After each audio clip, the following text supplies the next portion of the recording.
Riprendiamo i lavori, per favore. E la parola è alla professoressa Donato, che ci presenterà un po' il quadro della situazione della ricerca nell'area del Nord Centro America. Okay. And I just move the slide like this. How do I move it? Ah.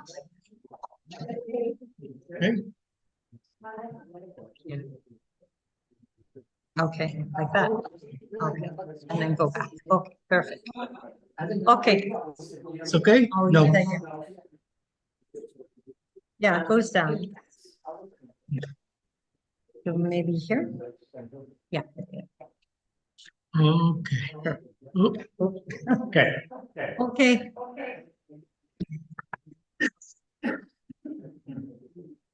Thank you. Thank you to everybody for being here, and thank you for this invitation. I'll start just with one slide of context, but of course, based on the earlier presentations, we know that the context could take the entire half hour. So since 2000, we're seeing growing numbers of migrants, refugees, asylum seekers all around the world. At the end of 2023, 117 million people were counted by the UN Agency for Refugees as forcibly displaced. And you can see the numbers there, many more internally displaced, but still sizable numbers of refugees, more than in the past, 7 million asylum seekers, 6 million of people who could be in need of protection. And so we have many more people on the move. In the United States, we are seeing record numbers. Throughout the Americas, we are seeing record numbers of people. So I'm not going to review those numbers, but suffice it to say that the Americas has never looked more dynamic with respect to migration than it is currently.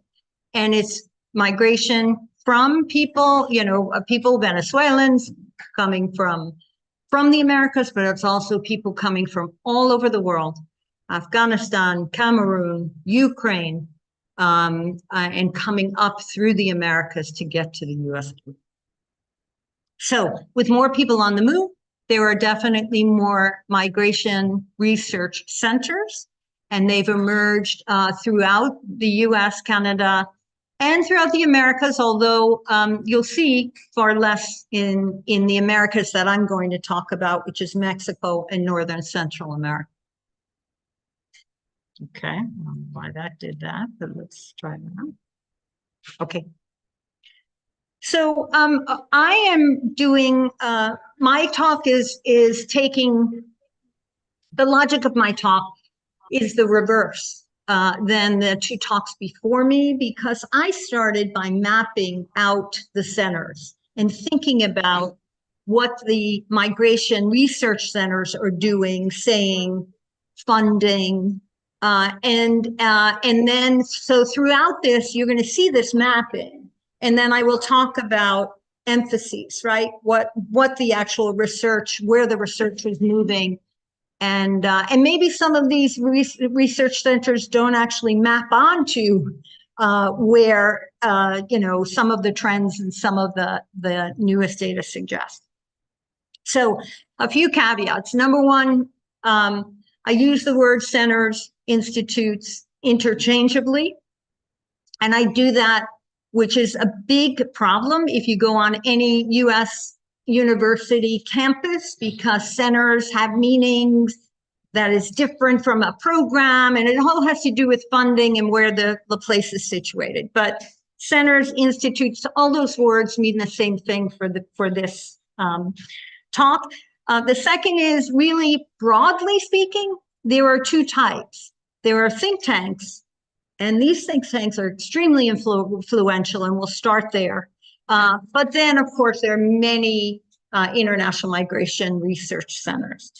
And I'm not going to emphasize the fact that they're multidisciplinary, because all of them are, or all of them claim to be, And I think you'll see some of them certainly emphasize one discipline more than another, but all of them claim to be. So I want to start with think tanks because it's extremely difficult now to understand the state of migration research in the United States without understanding these think tanks. Now, there are many think tanks, but I'm emphasizing the two largest in the United States.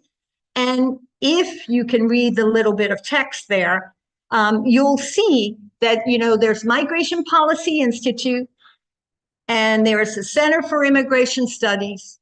They're both in Washington, and they essentially often take the same kinds of data and spin it in completely opposite directions.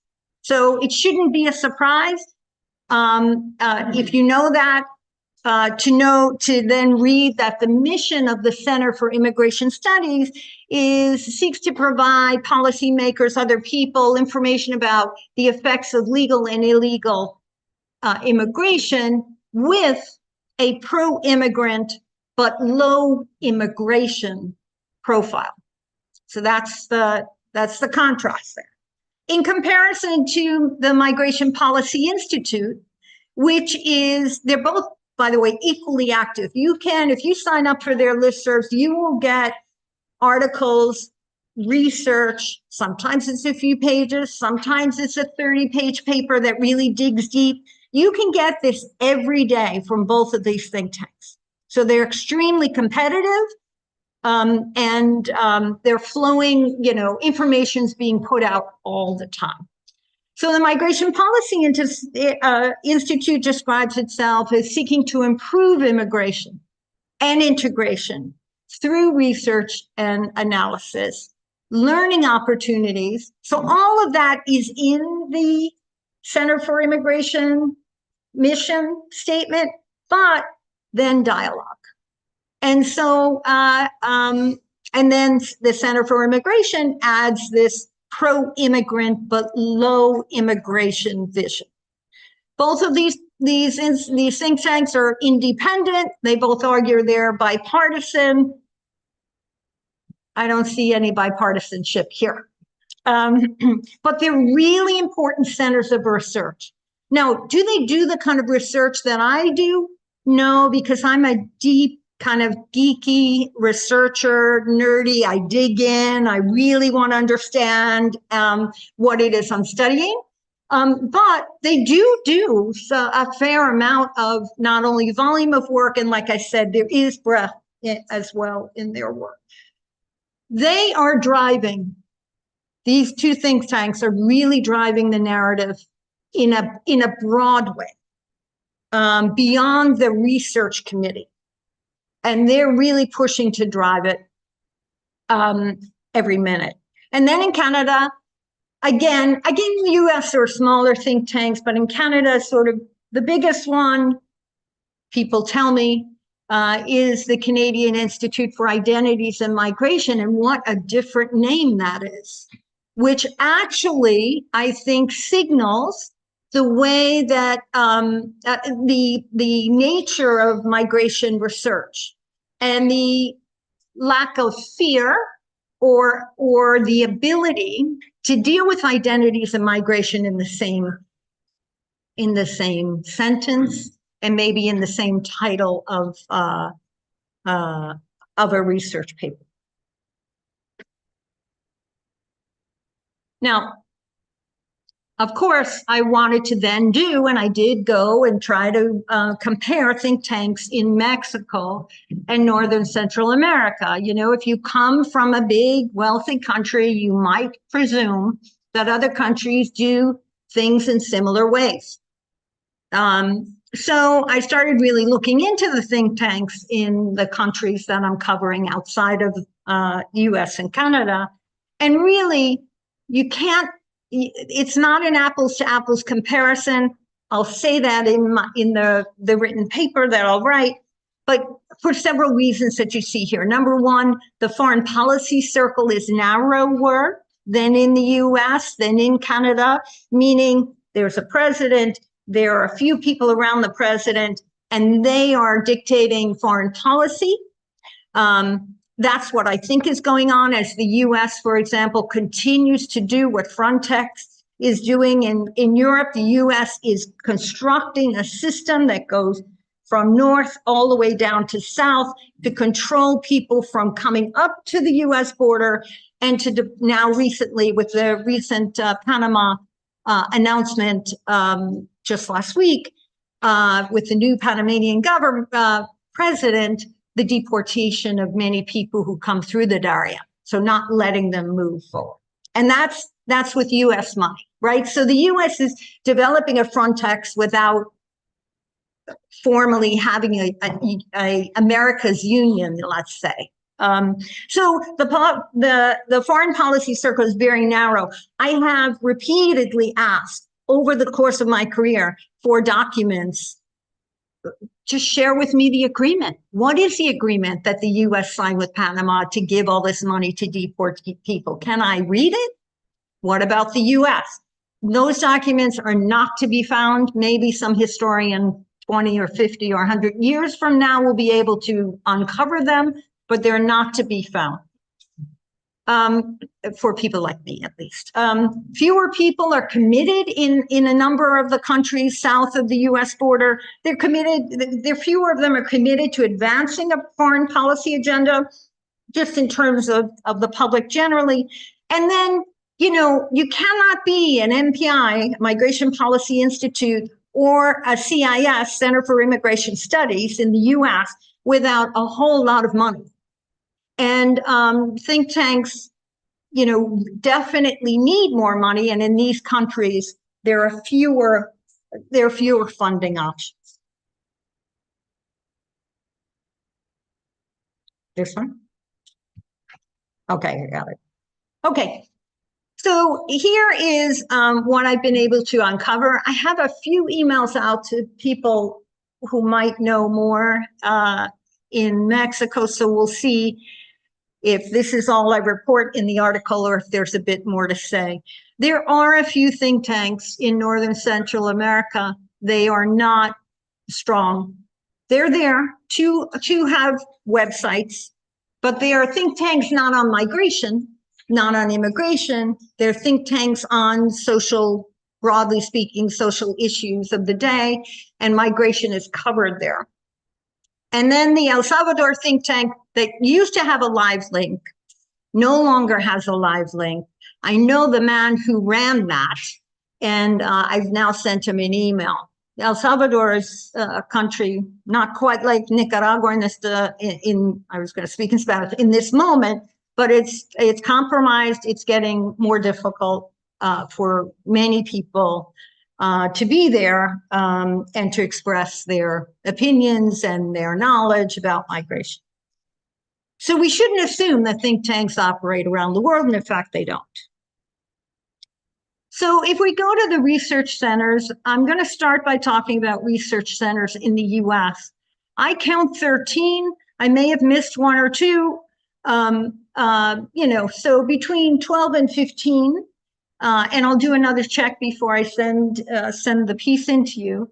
They vary by types of research, as you can imagine. They also themselves have different impacts. You'll see some centers really focus around the expertise of the director. Those tend to be smaller ones. And many are relatively new, within 10 years, relatively new. And so you can see the Global Migration Center at UC Davis, the Center for Forced Displacement at Boston University, the Zolberg Center at the New School. These are 10 years old at best, some of them literally 3 years old, 4 years old. And only one center, which is the one I'm affiliated with, has an MA program. So let's just I know you can't read this. I'm not going to read it either, but I am going to point out a few things. And I'm going to give you just tables like this of the centers. To say, for example, in the very first row, the Global Migration Center that was developed with UC, University of California system funding. I reviewed that proposal, so it did get funded. It really operates around one economist who does economics of immigration. Who? No. Phil Martin. Okay, you're right. Phil Martin is there, and Phil has been long-standing, right? But he's retired. I thought you were going to say who the economist is Giovanni Perri. Yeah, but he has been at UC Davis now for quite some time, and I think, and the university gave this to him, is how I see it. He's a very smart guy. He really is passionate about immigration. He does not want to talk about the border. So anything you see from the UC Davis Global Migration Center will not talk about the border. He has told me repeatedly, we've been in conferences together, the border is too complex, right? So he thinks about the flows of workers, the authorization of those workers, the industries where people are, the origins where people come from, the destinations, and he has developed some interesting policies, policy ideas that have yet to be implemented. So he does write policy briefs. His center has migrant narratives, but there's a lot of work being done on the economics of immigration and migration, training students from his perspective. The Institute for the Study of International Migration is the institute that I'm affiliated with. That's at Georgetown, supported by the School of Foreign Service. Here we have a much broader take on in terms of research, and that's partly because we don't get full funding. So we are constantly writing grant proposals and generating proposals and funding to study the topics that we're interested in.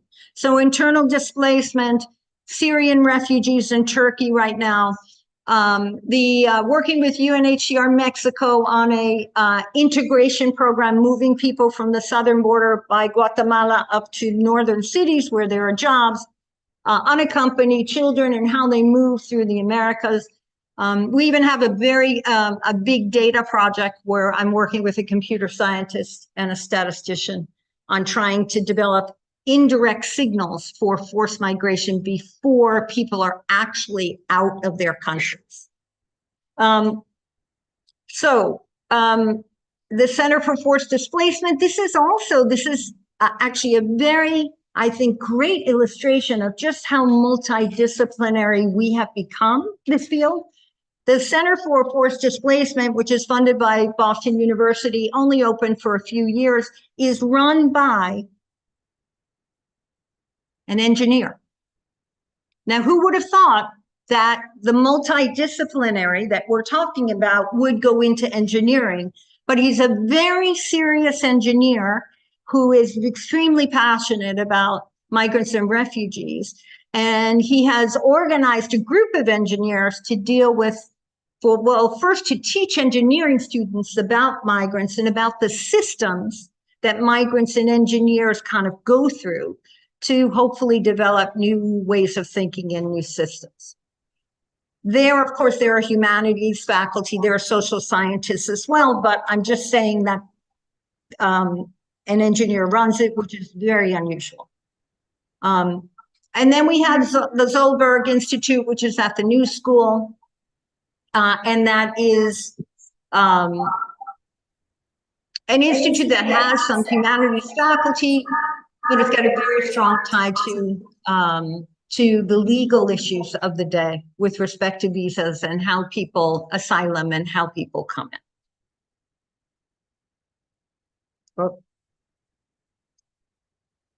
There are several centers that are developed by historians. So the emphasis there is on the historical experience. One at the University of Minnesota, which has a very large archive of letters that migrants and refugees have written to each other over the last 200 years. There's quite a collection of letters, by the way, of Italian migrants who moved to the United States and elsewhere. The Center for Migration and Development, which is at Princeton, which does not really fund any research, but it is a platform for faculty across Princeton to be part of in order to share their research.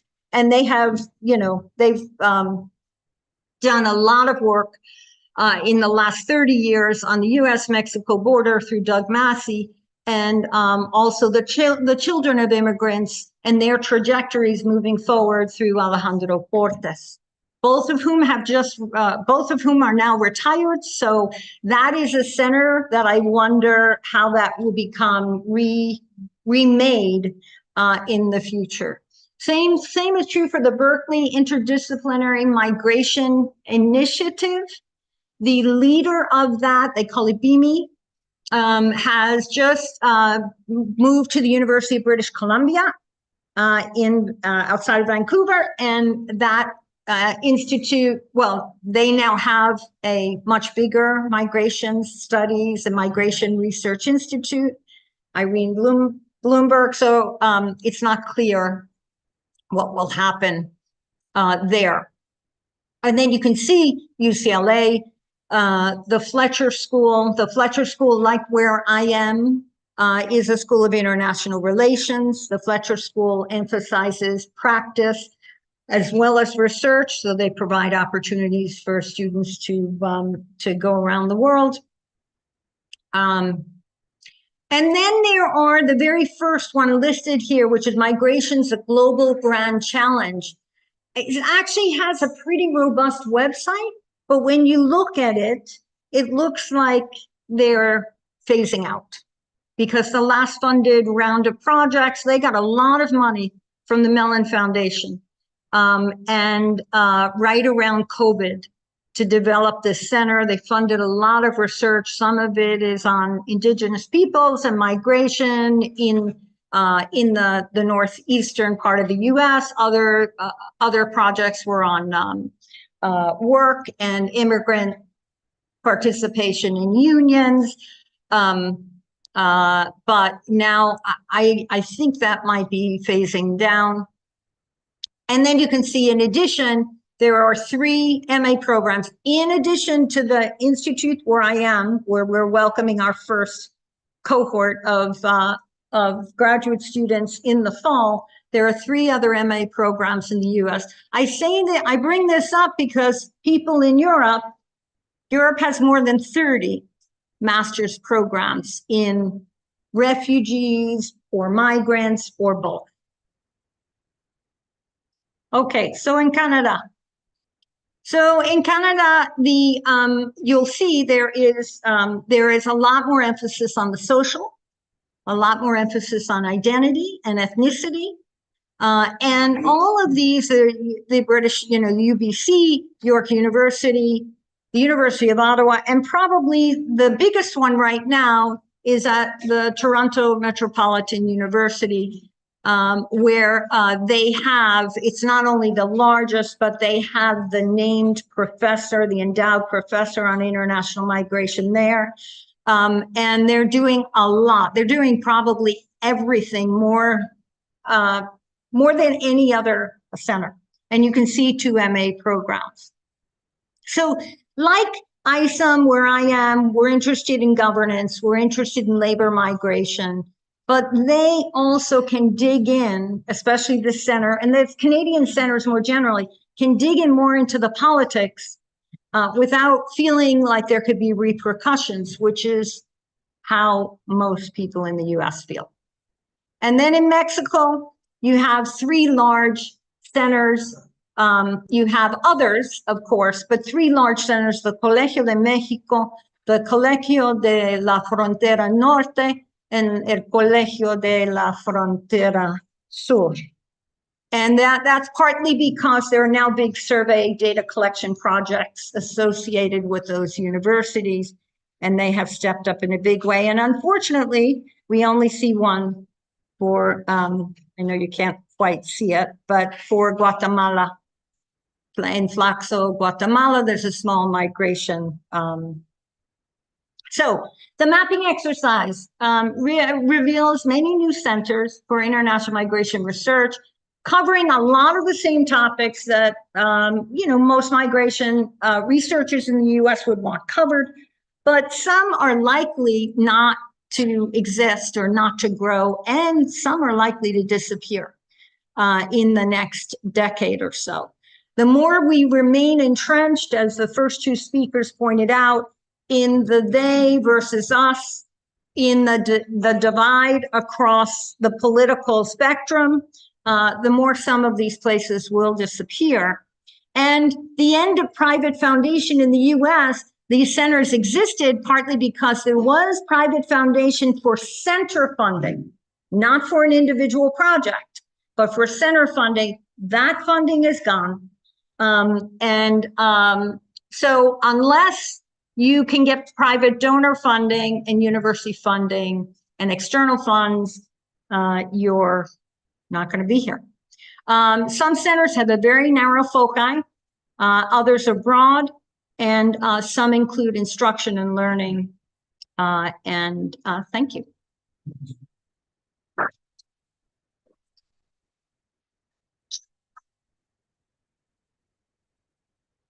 Grazie professoressa Donato. Mentre si prepara il